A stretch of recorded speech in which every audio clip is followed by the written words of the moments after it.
So we would show you those three moves, whether it was the skank, the pogo, the whack jack. It's like a jumping jack, but it's whack.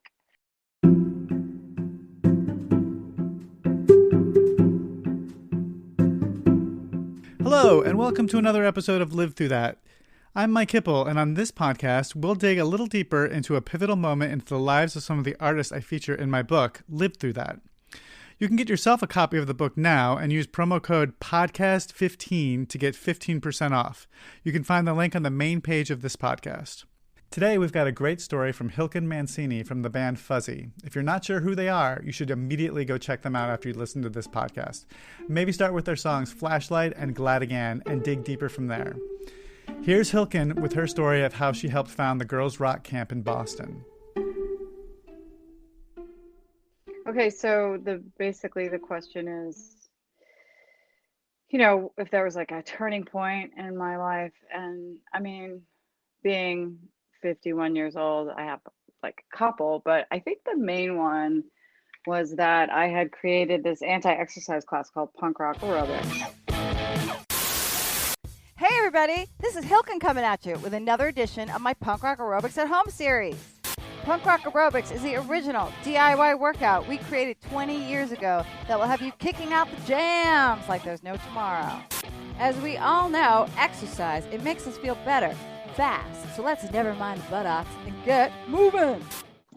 Myself and Maura Jasper, she was a visual artist and I was more a musician.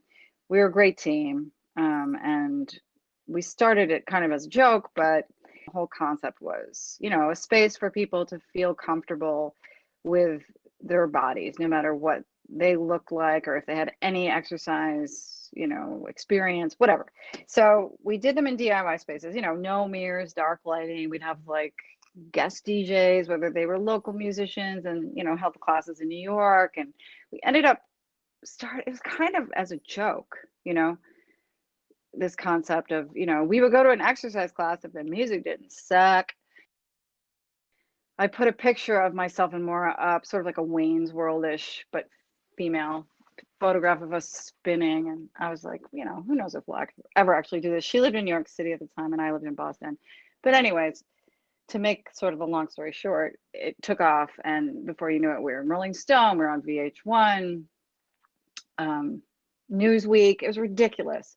And honestly, it's still exercise. So we didn't have a ton of people coming to this class. But when we were holding them in New York City at CBGB's and had like Mike Watt DJ, we came up with original moves called the pogo, which isn't original at all, obviously, but we were just stealing from moves that kids did in the pit. And we do like the circle jog and name it after, obviously, a play on the circle jerks. So it was just really fun. It was tongue in cheek. And so we would show you those three moves, whether it was the skank, the pogo, the whack jack. It's like a jumping jack, but it's whack. And honestly, it was a way to get people moving and comfortable in their bodies and have a sense of humor. And it was like humor infused athletic freak scene. So by the time we started doing these classes in New York, I had a friend who was working at Universal from my days of being in a rock band, a signed 90s rock band. And we were thinking, well, we should find a similar mission match. So let's reach out to organizations that are for the misfit or for people disenfranchised with status quo, people trying to make a change in the world. We found the Rock and Roll Camp for Girls they started the same year we did, which was 2001, when I bought the domain.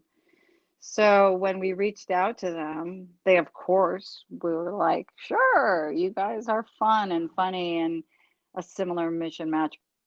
STS, who was running the Rock and Roll Camp for Girls in Portland, Oregon, had said, well, you should come out here and do punk rock aerobics at our camp. And I was like, yeah, whatever. I'm not going to Portland, Oregon, because first of all, I have no money. This is the other side of the story, is that punk rock aerobics never made money. We did get a book deal, but I mean, honestly, it was very much like a band. You'd like take the fangwa, you borrow gear, meaning we would get bricks from the Home Depot. We tried to keep it super DIY, but So I didn't have any money. I never did, though. I mean, obviously, I'm not very monetarily driven because I'm just doing music and ideas and shit.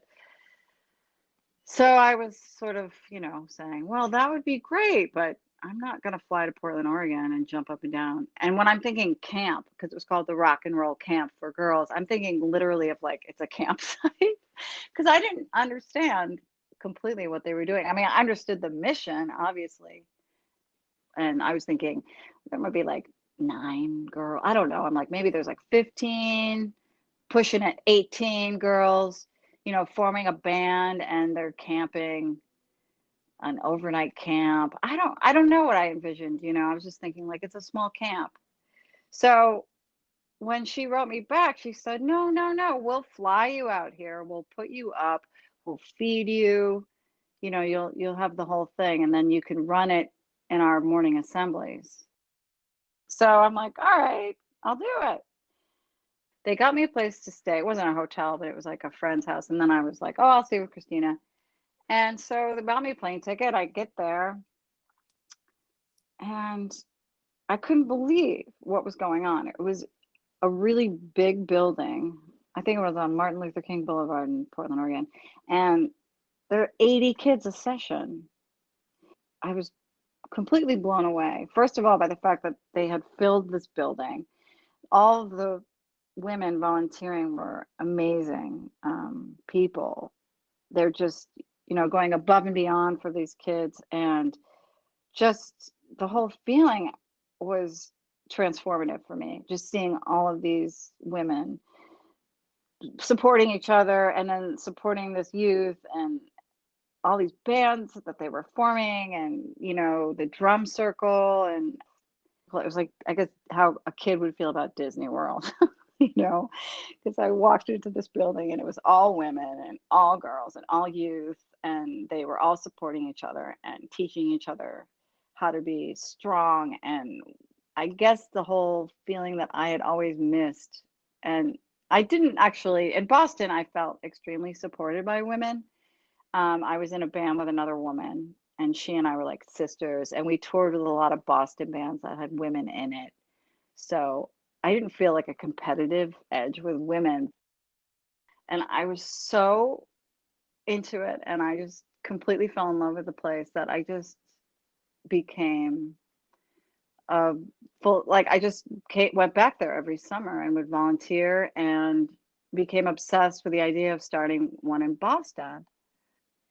I decided I will just make one happen in Boston. I just have to figure out how to do this. And I figured Boston to me was sort of a sister city to a lot of West Coast, like the way Portland felt. I felt like Jamaica Plain, I guess more or less more, and then Boston proper, even though JP is Boston proper, but the area that I live in, it's a lot of, it's just not, it wasn't at the time, I should say, gentrified. There's a lot of queer people, a lot of support. So I felt like JP was a perfect place. I could put it in the community center. I just needed help.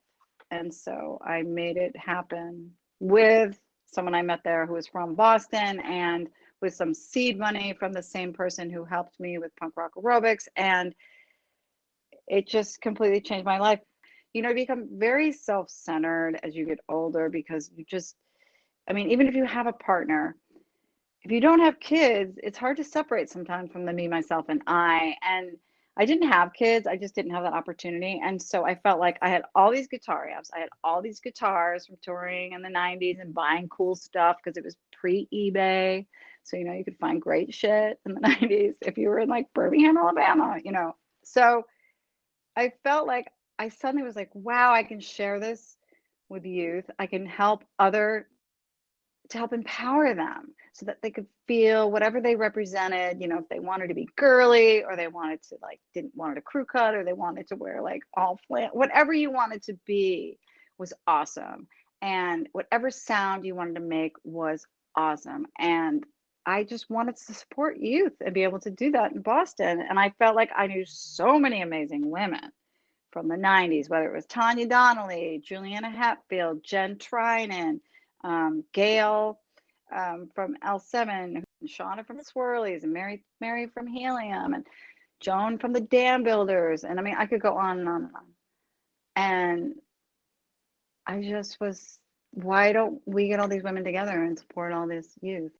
I feel like one of the wonderful things about girls rock is that you don't really realize how special it is at first. This is Elise Poniatowski, who attended Girls Rock Camp Boston when it first started in 2010 when she was just 9 years old. She continued as a camper until she was 17. She's a junior in college now. So, I was 9 years old. I didn't really, I mean, I didn't know what feminism was at all. And I didn't know what self-esteem was. I didn't know what any of those concepts were completely. And when you are given this opportunity to be raised in a place where you're going to be supported and surrounded by like-minded people and, told time and time again that you're allowed to take up space, especially, as a young woman. And it's really, really impactful in a way that you don't realize when you're younger. And I have this memory of, I think I must have been 15 or 16. And it was the first time that I cried at one of Hilken's speeches. She does these morning and afternoon rallying speeches where she gets us all hyped up about, women's empowerment and stuff like that. And I had heard them a million times. I'd been going every year, for how many years. And all of a sudden, for the first time, I was hearing her and I was actually understanding what she was saying to me. And it just made me cry. And since that year, I think I was 15 or 16, then I cried every year at camp. There's really just nothing like the kind of support that is fostered in that community.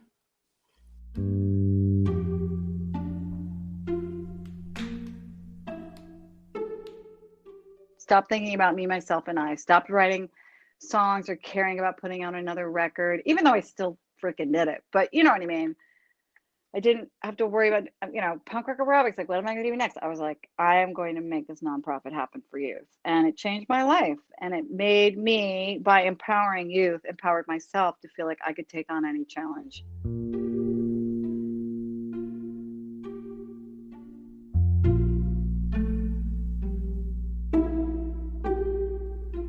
Thank you, Hilken, for such a great story.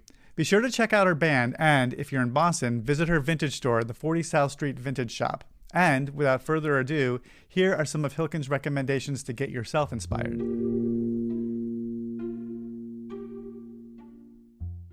Lucinda Williams was someone that I always was really inspired by because she got a gold record at 40. And I just went to go see her play about 2 years ago. I think it might have been more than that, but whatever, it doesn't matter. But I was always impressed with the way she wrote songs using at the same time, thinking about tempo and, tuning or whatever. But at the same time, I loved it when I would read an article about her where she'd be like, she was one of those people that didn't have to be being and living her life a certain way. She's just driving her truck around. She's not married and doesn't give a shit and she's doing what she wants to do. And I just loved seeing her play. I just felt very inspired by the fact that as an older woman and as a musician, she just kept writing and kept working and kept driving her truck around and doing what she wants to do. Plus, she has that song, Look What You Lost When You Left This World, This Sweet Old World. Sometimes that song will come on my playlist, not the commercialized version, because, some people cover her songs, but her original versions of these songs that are really sad. But it's just, I think about some people who couldn't handle. For some reason, Jenna Rollins and John Cassavetes really inspired me, their films and them as a couple, because I'm really good as a team. I work well with people, and I like the fact that they made so many films together and they were husband and wife. I don't know why I love Jenna Rollins and like what she represented, like the mystique of New York City and who she was, and that she made these really interesting films with her spouse or her partner.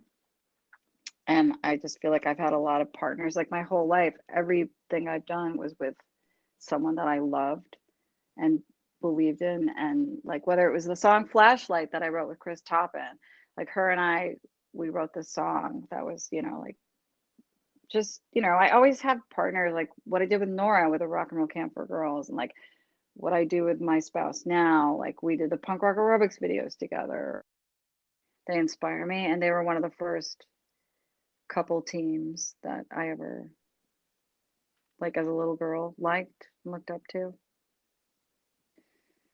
Well, this might sound silly, but Sun Ra is like really inspiring to me because I went to an exhibit when I was in Philly, and it was his exhibit about his life, and I loved so many things about it. I love the fact that he came up with his own look and the outfits and the hat. I love that he pressed his own records. He had his own label. He was like so punk. I love that he left New York because New York was too hard, and he went to Philly. I like that he was such a leader and a musician, and Space is the Place. It's just one of those songs where it's just like I could listen to it and be like, it's so true. Like you can create your own space. It doesn't matter where you do your thing. You can do your thing anywhere. Because so many of my friends like moved to New York and LA after we all got out from our record labels in the 90s, and like I didn't. And I felt like maybe I was a loser. But I believe that you could create your own space wherever you are and be a leader. And to me, he was the ultimate leader as a musician, as an individual, as an idealist, like these concepts that he came up with and what he created. Number 4, I really love Eileen Miles. I saw Eileen Miles. She's a poet, or they're a poet, sorry. And I saw them perform in the 90s at my friend's gallery that is actually right next to my store.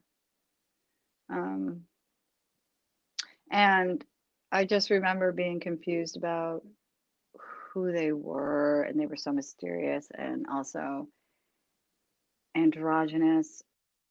I'm having a hard time writing a song. If I open up one of Eileen's books, I can write a song just from reading one of their poems. I just think Eileen Miles is the shit. The way they look, their poems, the way they live their life. I don't know. I'm just sort of slightly obsessed and really interested in them from way back when I saw them read in the 90s at my friend Patty's gallery. And then I thought it was crazy that I was really into the TV show Transparent, and then that they were an inspiration for one of the characters. And I don't know. So I've always been really inspired by Eileen. Also from Boston. I love Boston people that have like made it.